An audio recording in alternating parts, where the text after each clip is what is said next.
of what messed up, and they let themselves to into relationships that will not edify them, or a relationship that they are there as slaves just because of the material gain. The topic says moving from love to peace, and the truth is almost every one of us here, we have love for our spouse. That's why we're married.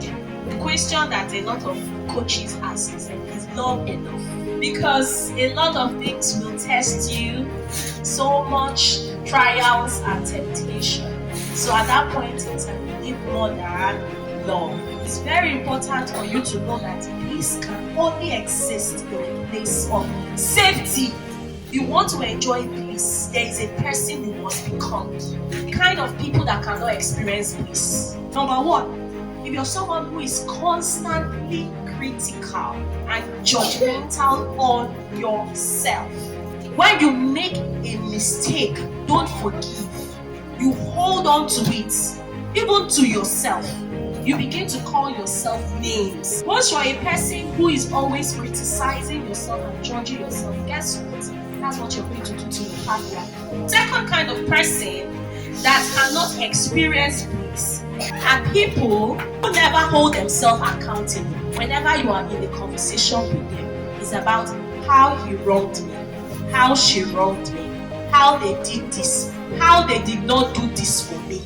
And you that is listening to them, you are saying that they are even describing the same thing that they usually do, but they are not aware that what now if as a parent you are always complaining that my children always fight, they are shouting at one another, their relationship is a little bit toxic, mean that you are worried that same partner that when you're speaking to your spouse, you always raise your voice. Children picked it from you. So many times parents are very quick to call out their children and say, don't do this, don't do that. But what you have to ask yourself is, where did they pick it from?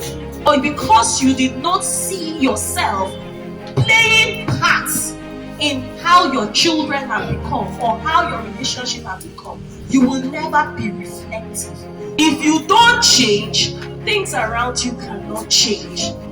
I saw a very short video clip on Instagram, and the wife came into her house and found her husband and another woman in a compromising position.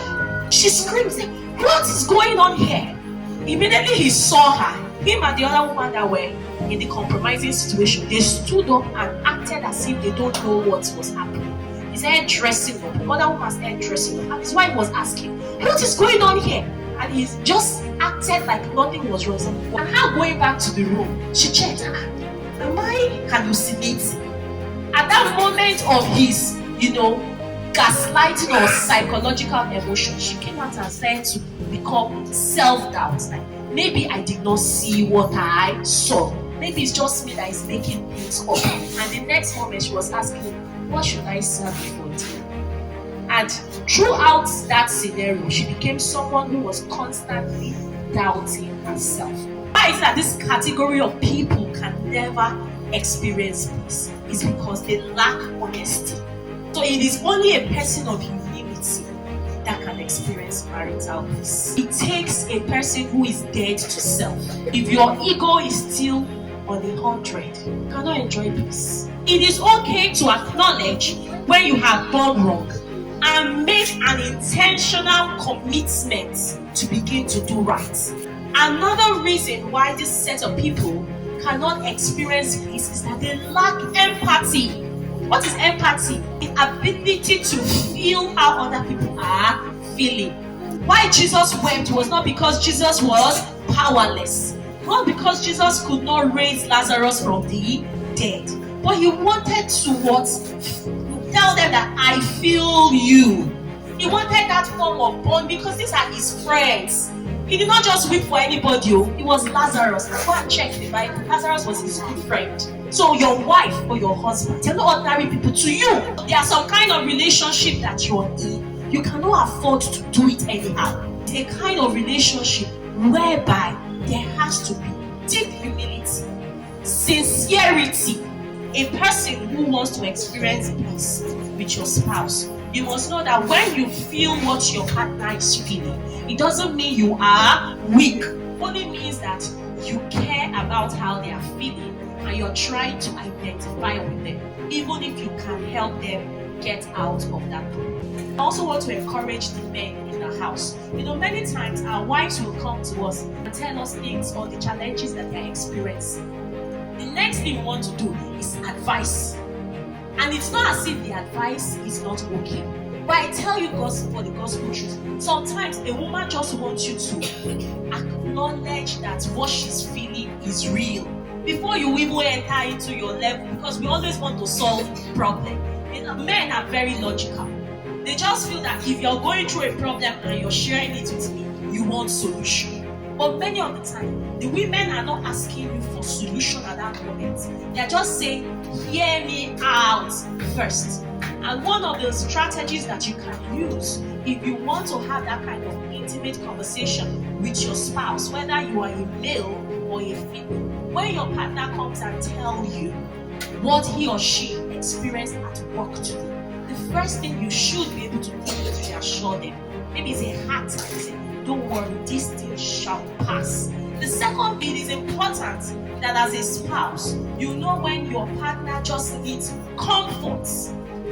Before you get into the level of lecturing them or giving them solution, first offer comfort. How can you create this? The first thing is master the act of healthy communication. There are some rules you must have in your home. And this rule is not one person that should create it. Two of you have to come together and ask yourself, what kind of marriage do you want? Bliss can only be enjoyed when two people are hearing the same message. Because if one person is hearing it and the other person is not hearing it, the moment you are making effort to come forward and be a person of bliss, the person will be wondering, what is wrong with this one? Why are you suddenly becoming nice? And they'll say, maybe you want to collect money from me, you are forming that you are a nice woman. They don't know that you have heard something that has changed you. May God help our husbands. So, do you know that a lot of rich women are not happy? It's not money. It's because there's no love. Or the love is not a safe love. There's fear. No shouting when we are angry. Because we cannot say we will not be angry.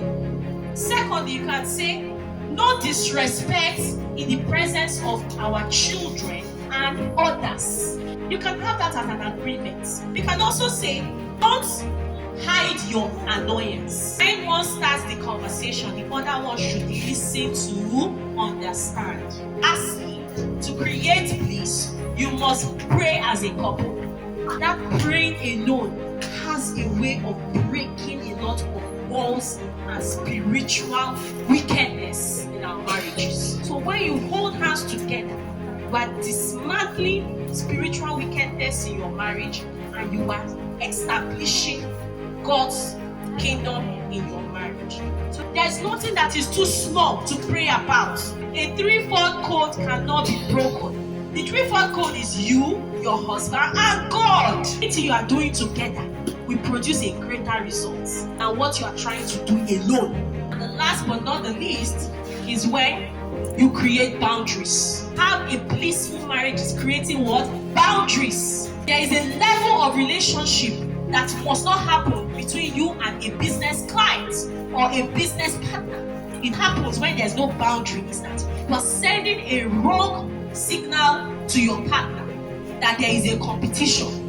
And once your partner feels that there is a competition, something is competing with her place or his place in your life, they will what? Move backward because they don't want to compete.